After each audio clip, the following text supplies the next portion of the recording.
Sir नमस्कार। नमस्ते नमस्ते। सर तपाईँ पाल्पा जिल्ला हुँगीको बासिन्दा भए तापनि पर्वतमा आएर लगभग 5-6 वर्षको अन्तराल यहाँ आएर टिचिङ गर्नुभयो। तपाईँलाई अब लगभग यहीँको गाउँ बासिन्दा जति ज्ञान तपाईँसँग छ भन्ने आशा छ। तपाईँले चाहिँ यहाँको यो महाशिला चाहिँ यो पर्वतको हामी महाशिलामा छौँ, यो महाशिलाको बारेमा केही जानकारी पाउनु पाए हाम्रो। ओके, यो महाशिला आफैमा एउटा ऐतिहासिक धार्मिक एउटा सांस्कृतिक महत्त्व बोकेको एउटा धार्मिक स्थल हो। यो पर्वतको महाशिला गाउँपालिका अन्तर्गत नै पर्दछ। यही शिलाबाट प्रभावित भएर यहाँको गाउँपालिकाको नाम राखिएको छ।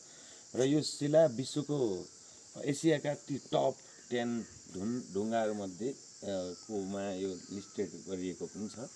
र यहाँबाट सेतीबेनी पनि जाने बाटो, सेतीबेनीको शिला पनि नजिकै रहेको छ। र किंवदन्ती अनुसार गरुडले आफ्नो सिङ भाँचेर फाल्दाखेरि यहाँ पत्थरको रूपमा परिणत भएर महाशिला भएको भन्ने पनि गरिन्छ। र यहाँ यसलाई मेलढुङ्गा पनि भन्ने गरिन्छ, किनकि धेरै ढुङ्गाहरू मेल भएर बनेको संरचना भएको कारणले गर्दा यसलाई मेलढुङ्गा पनि भनिन्छ।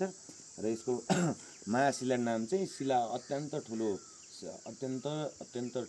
शिला भएको कारणले गर्दा यसको नाम महाशिला भएको हो। र यहाँ एक चक्कर लगाउँदाखेरि एक मानो चामलको भात पाक्ने भन्ने यो परम्परागत रूपमा हाम्रा जिजुबाजीहरूले भन्दै आइरहनु भएको ठाउँ हो, जहाँ एक चक्कर लगाउँदाखेरि एक मानो चामलको भात पाक्ने।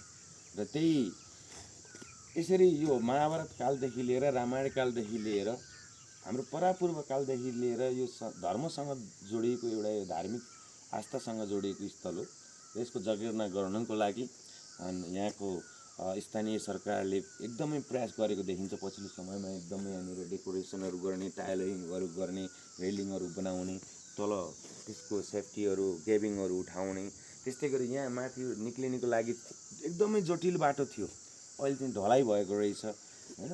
एकदमै राम्रो। अनि मूर्तिहरू त्यहाँ नयाँ मूर्तिहरू ल्याएर राखेको रहेछ। पहिलाको तुलनामा यो धेरै संरचनाहरू चेन्ज भएको र यसमा जहाँसुकैका मान्छेहरू अब पर्यटनहरू पनि बढ्ने आशा गरिएको छ। किन भन्दाखेरि यतिको ठाउँमा मान्छेहरू जहाँ गएको पनि घुम्न आउन चाहन्छ। र देवघाटदेखि मुक्तिनाथ जाने क्रममा सबभन्दा यो सर्टकट रुट भएको कारणले गर्दाखेरि यो ठाउँमा चाहिँ मान्छेहरू चाहिँ इन्डियादेखिबाट पनि आएर यसो कमसेकम एकचोटि भए पनि भिजिट गरेर यहाँबाट उसमा गएर अनि मान्छेहरू मुक्तिनाथको लागि निक्लिन्छन्। त्यही भएको कारणले गर्दाखेरि यो एउटा धार्मिक आस्थासँग जोडिएको प्लेस हो। र यसको जगेर्ना गर्नको लागि हामी सबै लाग्नुपर्छ। र मैले यो ठाउँमा यत्रो समय बस्दै गर्दाखेरि यो ठाउँको एउटा यो ठाउँसँग छुट्टै एट्याचमेन्ट छ, लभ छ। म महाशिलाको यो प्राकृतिक छटालाई कदापि पनि बिर्सिन सक्दिनँ। र समय मिलाएर म फेरि विभिन्न समयमा आउने प्रयास गर्नेछु।